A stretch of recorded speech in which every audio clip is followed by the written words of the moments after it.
Hello and welcome to So Bad It's Good. On today's show, we watched Neil Breen's Pass Thru. What's on your face? Oh, I guess it's dirt. I think I slept in the ground last night.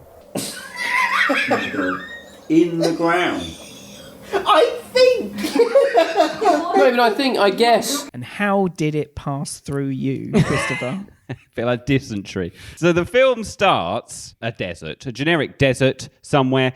We see a badly green screened tiger. Oh, there's a tiger on top. Oh, yeah. We see a hairy hand painting some primitive art. Just to clarify, this is within about 60 seconds. Oh, of the yeah, movie if starting. that, to be honest. If that. We then see some people traipsing across the desert with guns. They're people smugglers, well, generic smugglers, but we'll come to that bit. So it turns out Neil Breen lives in a caravan in the desert and he's just poor. Oh, look at that. Oh, he's had explosive diarrhea to get that shit. Look at that. Oh, my God. Turns out he's working for the smuggler people and they sort of pay him with drugs. Basically works as a cleaner for a cartel. In the desert. In the desert. In the desert. For the desert.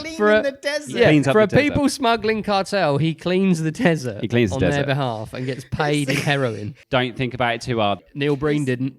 So Oh. I got him.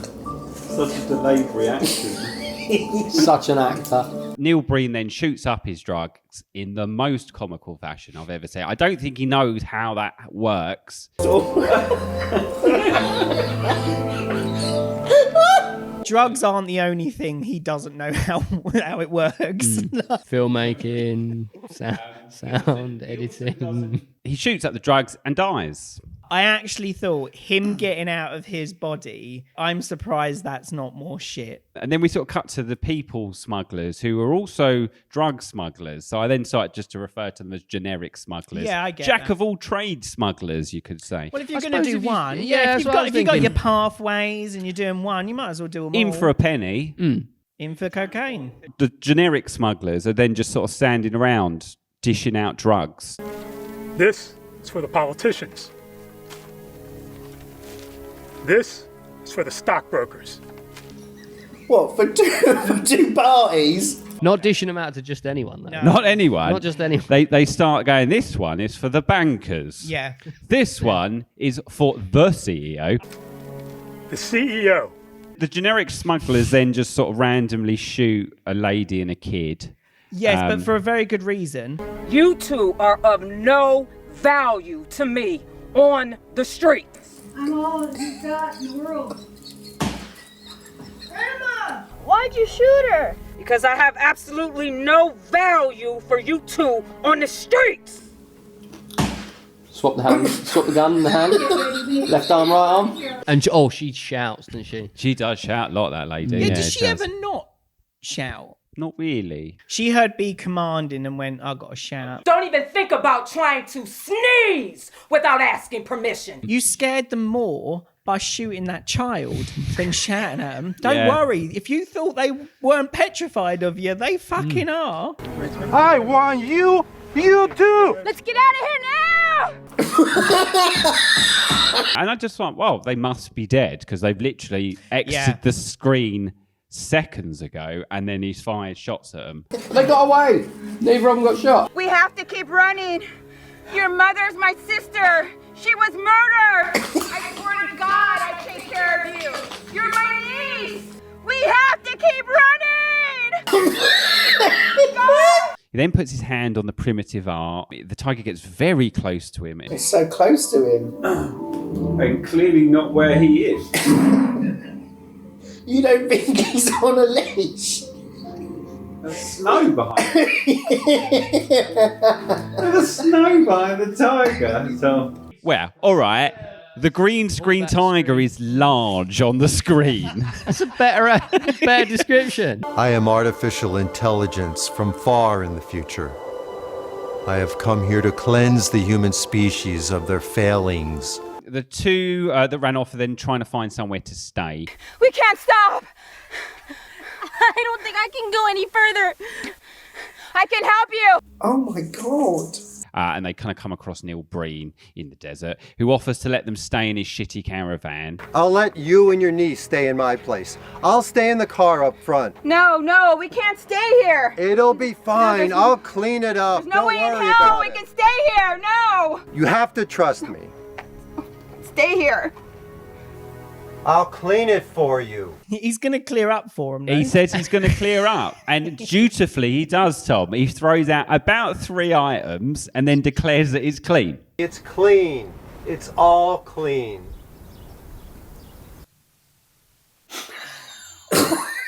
God!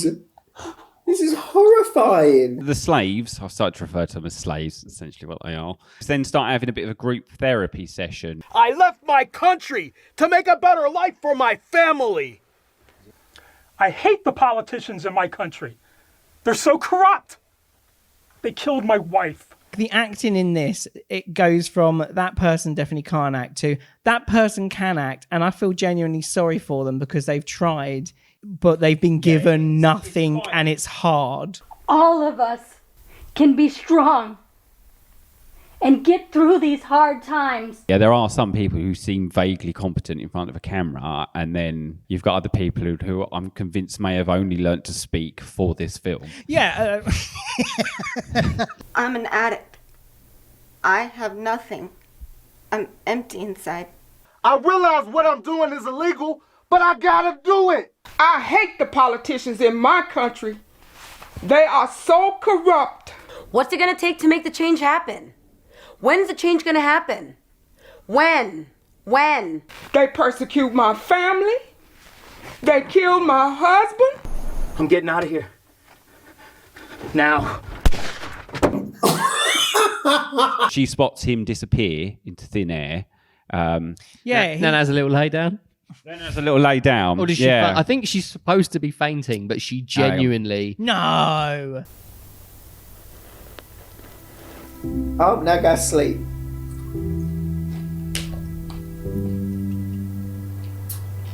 Is she dead? Weirdly, it makes more sense that she just went to sleep. I Yeah. didn't think it was badly acted fainting. I might be wrong, but I think this film does something to you where you look at it and you think what I'm seeing can't be the motivation because everything is done so badly. Your brain starts trying to fill in the gaps. Yes. And also, she literally scratches her head. She sees him disappear, and she literally goes like this, and then she lays down for an unknown reason.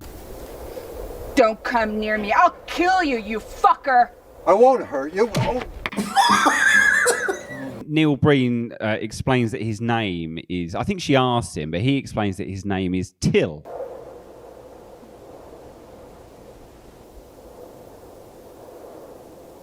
My name is Till. So basically, he spots a piece of rubbish in front of him after she asks him what his name is, and it's light. It just has the word light on it. I think it's supposed to be yogurt or something like that, cream, and it's got the word light on it. But he decides that light isn't good enough, so he says that his name is Till. What kind of name is that? It's a foreign name. Why doesn't he have a name? I suppose He these does. beings He's just don't- AI. It's That's his name. it might not be comprehensible to our intelligence. So Is it maybe like, Amanda realizes that Till is actually light spelled backwards, and that is apparently enough for her to realize that he's otherworldly. Your name, Till. That isn't your name. That's light. Spelled backwards. Isn't it? What? Have you seen the future? Neil Breen then explains to Amanda that humans are stupid and that we get too caught up on race and cultures and the differences, and we're all just humans. Yeah. You know, in of itself, not a bad message. Yeah, he's not, Absolutely. He's not wrong. The problem is when he thinks he's putting a good message when he stands there and goes, Go back to the countries that you came from. Make a difference there. We shouldn't be focused in on races, cultures, everything else, but please go back to the place where your race and culture is from. Now go back. Get out of my country. He also tells Amanda that he can manipulate space and time, which is how he arrived at Earth. And he also tells her he can teach her how to do it. He does not. It also drops in at this point that he's going to kill hundreds of millions of people immediately. I mean, there's no way to answer this, but why do you think he decided to wait until that point to kill everyone? I think he was seeing these women and thinking, look, if these women that are in the desert that have been through such hardship can show me love and the affection that humans have, I will save the planet. I won't hurt you.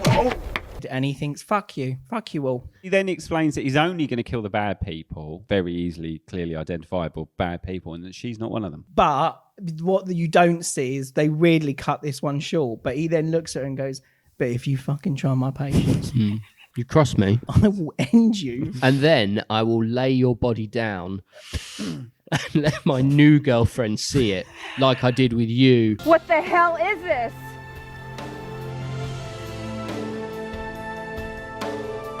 Oh my God, that's an awful Red image. dot.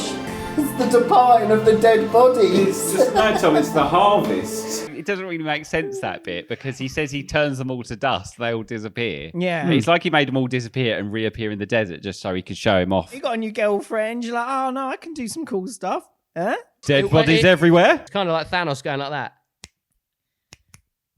Thanos was actually nicer than Neil Breen because at least He Thanos was, just actually, turned yeah. him into dust. Neil And Breen Thanos- plays their bodies everywhere. Thanos went completely random. Also, he knew how difficult the thing he was doing was. Yeah. He didn't enjoy doing it. Very true. He did it because He he had a felt a heart. sense, Felt that it was- yeah. sense The of right- responsibility. Yeah. Neil Breen, you're a tyrant, mate. You're worse than Thanos. Neil Breen then confronts the mean smuggler boss lady, the shouty lady. So it's intense.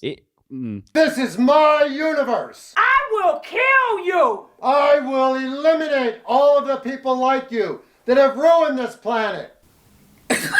You didn't feel it when he slowly walks out of shot, how intense that was. You are done! No, you are done. I'm done! Done.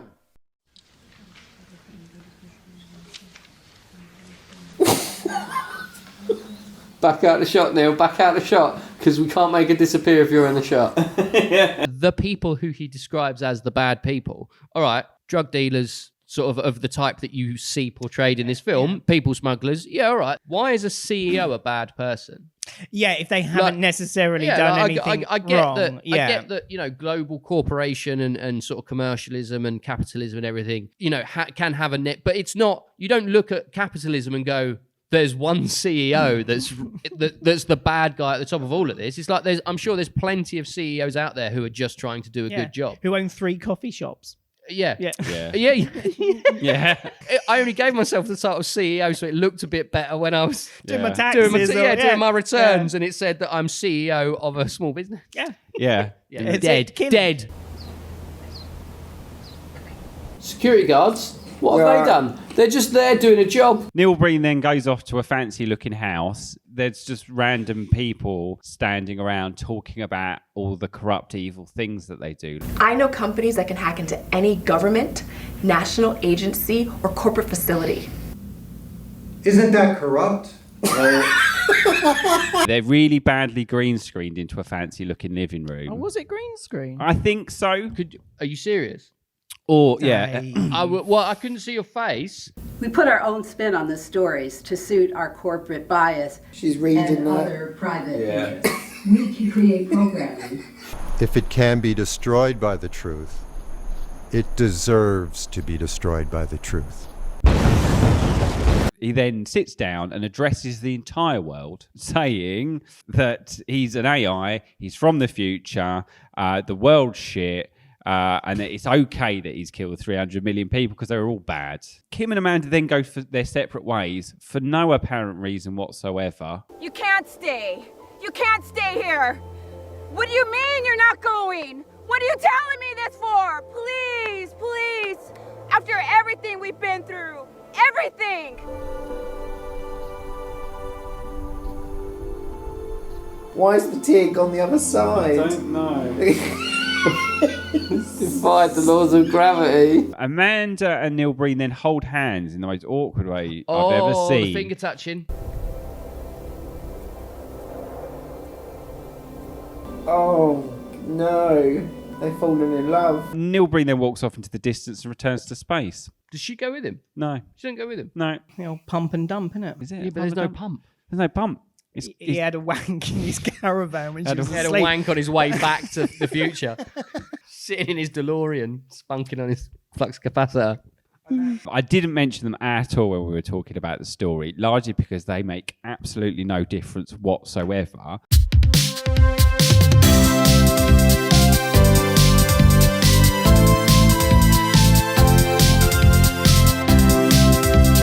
Space Kids and the Professor.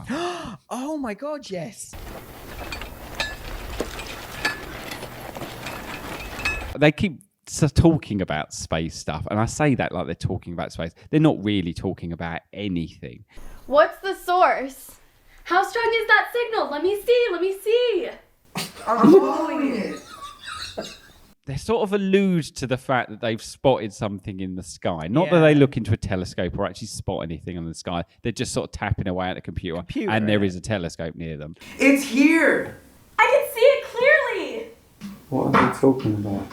He sent a dick pic. They talk about their professor, because we then see this professor man who's an older gentleman who's bedridden. Hello, who's this? And they then go around and kidnap the man against his wishes. I can't go. Go without me. Professor, you're coming with us. We're not going to let you miss this. It's going to kill me, boy. And then take him to the desert. Because there was this red dot every so often. I think to symbolise the AI, there's this red dot that appears in the sky. And I think that's what Neil Breen's tried to go for, some ominous thing in the sky. It doesn't always appear in the sky, though, does it? No, it doesn't. In various places. In other points. But I think that's the point of the Professor and the Space Kids. They've spotted this thing in the sky. Because the Professor keeps going on, oh, I've waited so long to see this. Yeah. It's like, what? At no point do any of them say what it is that they're looking for. To be fair, though, they miss a trick, don't they? Because they walk past Neil Breen twice in the desert and think he's just a bum. Hey, have you found anything? Or seen something? Some homeless bum. The science kids have been out, have made the discovery, which is that there's an alien lying in the desert, and they just walk past him because they think, this is just a double denim man with terrible hair. Hey, look, there's that guy again. No one wants to help Hope he's him. not dead. Yeah, they just callously look at him and go, oh, we saw him earlier. He's like lying in a ditch. Yeah, so, he's moved, so he must be alive, but we'll still leave him to bake. And then eventually they realise he is of importance. But how do they realise that? Because don't they just look at him and go, it's you? No, it's just, they do. It was you. All this time. It was you. Take me. Take us with you. Bit like Amanda in realising he's otherworldly. They've just realised. These are from where I come from. Now they'll believe you.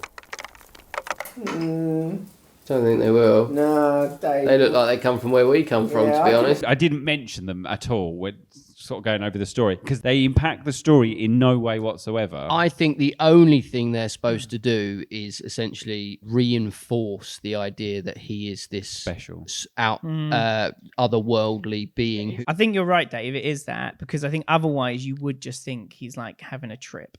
Which is what we did originally think. Yeah. We thought he was going to just... Yeah. He was on cocaine or LSD or whatever, and he is tripping balls, walks into rich people's houses with a suit he's stolen from somewhere. Yeah, and shouts at them. I wonder if we could recut this film so at the end it's just Neil Breen lying in a caravan in a puddle of piss. A story of one homeless man and his LSD trip. There's a bit where the professor gets very excited in bed when he learns about the prophecy, I say the prophecy, I'm just filling in gaps myself now. There's just a bit where he's in bed and I think he's talking to the kids and he's excited that he's going to go see whatever it is that he wants to see. It's almost a little bit like he ejaculates a little bit. I've waited my whole life for this. Hurry! No. I'm not joking. It looks like if you either do or you don't. Don't you? Well, he's a sick man, Tom. It's not very well. Just, when you do those, when you get those little, Little cum. And then you just pinch it off because you're not. Not at home. Sat in my office. This is inappropriate. That really tickled me. Tickled him and all.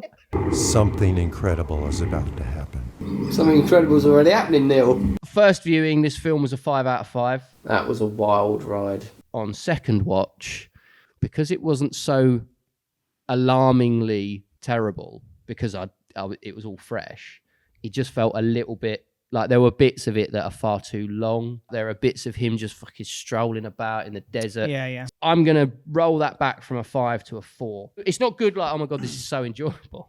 But it is like, oh my God, this is it's another level of bad. It's weird, this one, because there are moments that you're like, that's batshit and funny. Don't shoot.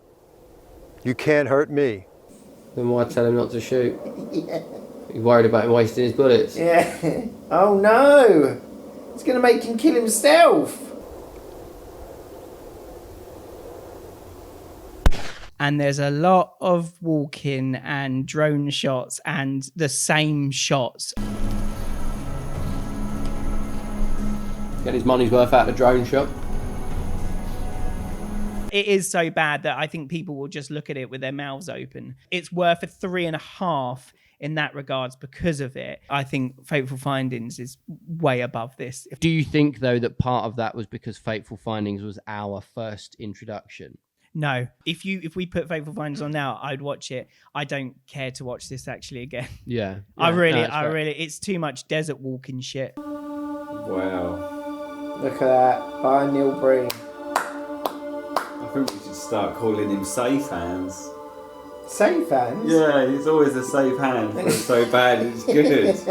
I did really enjoy watching this first time round, just because it was bonkers. It's like him trying to be arty and prophetic and pretentious, but it's done in a way only Neil Breen can. Doesn't even work. Wait. Let's try again. I would definitely recommend this to somebody to watch because it's mental. I don't think it's necessarily the best introduction to Neil Breen. I think Fateful Findings is that one. 4 out of 5. So Neil Breen's Pass Thru gets 11.5 out of 15. Christopher, how do we get more subscribers? You should go to the library and declare yourself a AI from the future, and that you are here to rid the world. Instead, maybe leave the bit about the genocide stuff out.